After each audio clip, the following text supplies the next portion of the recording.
Good afternoon, everybody. So today I'm going to start off by recommending a song.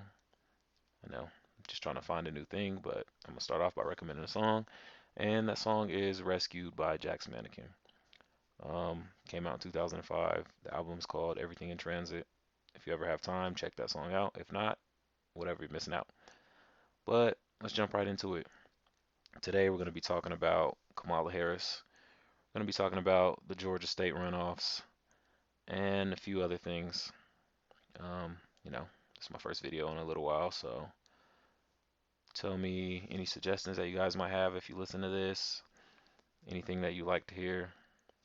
Um, yeah, so that's basically it. So let's start off with this Kamala Harris story.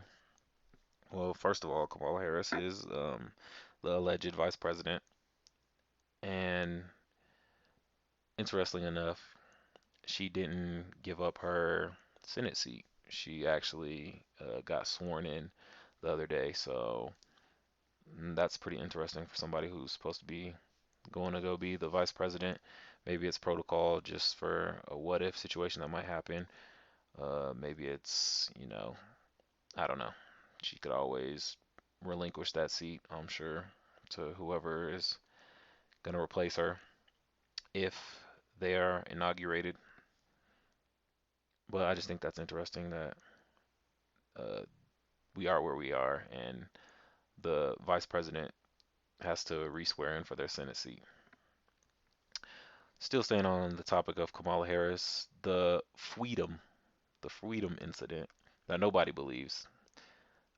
I think it's interesting that Kamala Harris is, I wouldn't say she's a great liar by any means, but for whatever reason, everybody just ignores her lies, her flaws, and the weird parts about Kamala Harris that if she was a man, there's no way she'd be in the position that she's in right now. You know, we see with social justice warriors, it benefits you to be a person of color, a woman, LGBT person, you get points for being a part of those groups, even if you aren't exactly showing any type of positive traits for the job that you're going to be going into.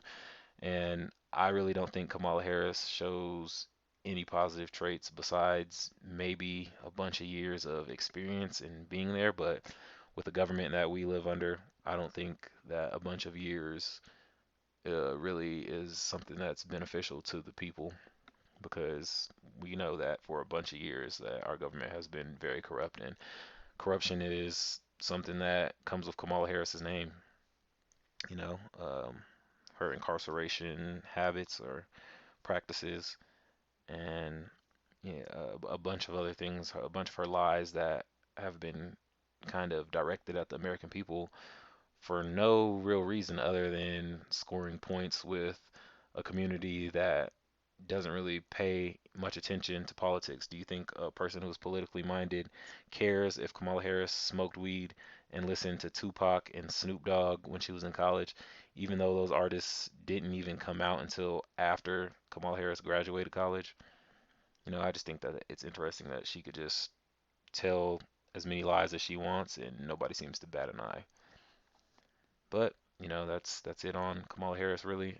I'm gonna go ahead and move on and talk about these runoff Senate seats. So, where we are with this past election, we can expect to be there for the next couple of weeks, maybe a month, with this uh, Georgia Senate runoff race. Due to the fact of mail-in votes, we're going to not know who wins these seats until sometime down the line. And if we've already been in this big of a mess with the presidential election, it's going to be just as big of a mess with these Senate seats. These seats are very vital and very important, and they a lot of people are chalking it up to the Second Amendment is going to be changed.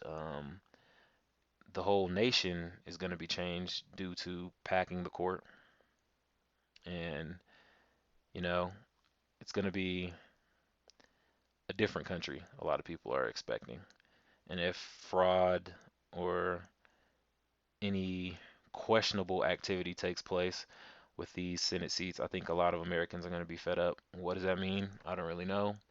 I'm not here to say, but we're going to see a lot of tension everywhere, specifically on social media. I am yet to see a lot of things really carry over on a constant basis, but we might see a day or two of just madness.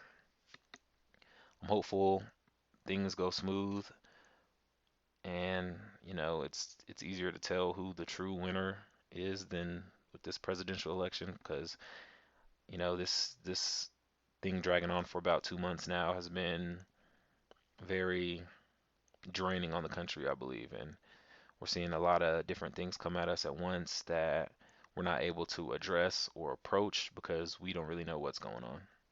And it sucks to be in this position as a country. It really does.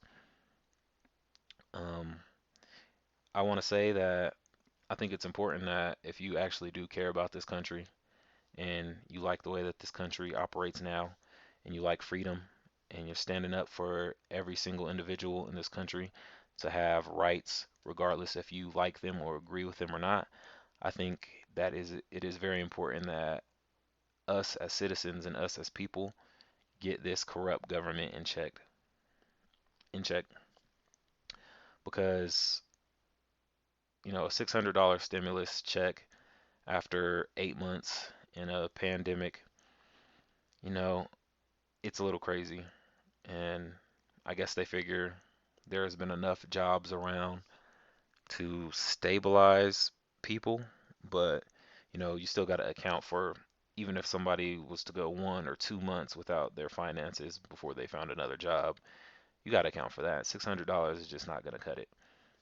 And sending all this money to foreign aid for reasons that seem very trivial in comparison to what's going on in America now is it's unforgivable. We can't allow that as citizens. So no matter what your political stance is, I think it's important that we come together, we form some type of union, form some way to address the people that we elect and put power in because they're not doing their job. We from all angles, Republican, Democrat, doesn't matter. We are seeing a massive failure going on by the people who are supposed to be leading this country. And I think everybody can agree with that. And I'm gonna I'm gonna just say that the people have been blind for too long. We've been caught up in everything else that's been going on. We haven't been doing our jobs either. The fact that we have allowed the situation to get to where it has just shows how vital the internet has been for us to be able to spread information, be able to form, I don't want to say a hive mind mentality, but get a lot of people on the same page, even though we are all over the place on everything else. We do know that what's going on in our country with our elected officials being bribed, whether that's by China, if you believe that, Russia, if you believe that, or whoever else, it just shows that we are not where we need to be. The fact that we live in America and there are some people that don't care about America, they're disgusted by America, and I don't want to say that it's silly to feel that way, but it is very emotional to feel that way, regardless of what power has made you feel like that because you live here. This land is yours. This is your home, regardless if you're from here for generations, just got here. If you are contributing to your community, why wouldn't you want to take care and preserve that community? Why would you want to let somebody else rip that community apart and use it for their own benefit? You should let that benefit yourself. You should let that benefit the people who live there. You know, um, we can no longer just let the occurrences of the world make us emotional and make us feel like we have to choose a side or not choose a side. You should side with yourself and side with this country and turn this country into what you want to make it to be. Have faith in your country because if you have no base, then you're going to let anybody else come in and do what they want to do. And that's what we're seeing today. We're seeing a lot of people just come in and rip away, rip away, rip away when we should be building here. We're losing the race. Everybody else is establishing something greater in their nation. They're taking from us. They're taking our money, they're taking our geniuses, they're taking our creativity, and they're honing it in their own land. Why wouldn't you want to hone that in your own land? Why wouldn't you want to make your community the best community in the world? You know, and I know that it's difficult when you feel like who you are and what you are is constantly under attack, but you really have to let that go because the only way that that's going to change is if you change it and you have to stand up. Just stand up and do what you have to do to see the change in your community that you want to see. You know, for a long time, I was distracted by a bunch of other things, and I figured the way that my kids are going to grow up, the way that their kids are going to grow up, it's all on my shoulders now. So if I get distracted by, oh, this guy had an injustice done upon him, and I'm not saying that that's something that you shouldn't care about, but I'm just saying the bigger picture, the only way that that type of stuff is going to stop is if we do something about it now. And, it may seem like you might be doing the right thing by talking about it on social media and having an attitude towards whatever group that's negative or whatever you may feel that you're doing right now. But in reality, it takes money. It takes people working. It takes people coming together and building and getting power. That's how you do it. So I just want all Americans to really focus and really think about how can we actually make a difference in our communities? You know, who can we actually align with that's gonna make a beneficial difference in our communities?